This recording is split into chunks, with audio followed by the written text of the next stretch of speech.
Je vais finir la vidéo par quelques conseils du bon sens, mais qui me semble important de rappeler pour vous protéger en utilisant ces outils d'intelligence artificielle. Et là, on parle des outils d'IA chinois, mais soyons clairs, les outils d'IA américains ont les mêmes problématiques. D'ailleurs, ça me fait penser beaucoup cette histoire DeepSeek à l'affaire Snowden qui avait éclaté il y a quelques années et bien avant, qui avait été révélée par un ancien cadre de chez AT&T,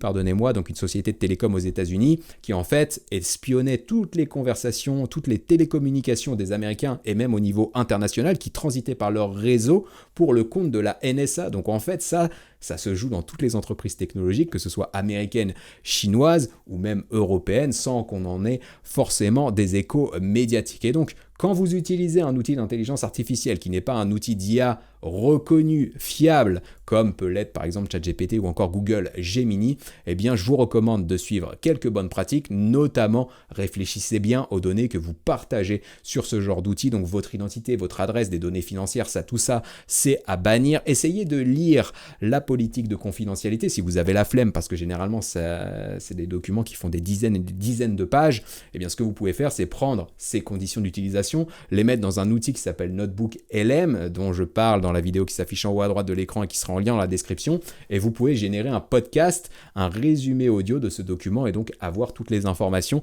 importantes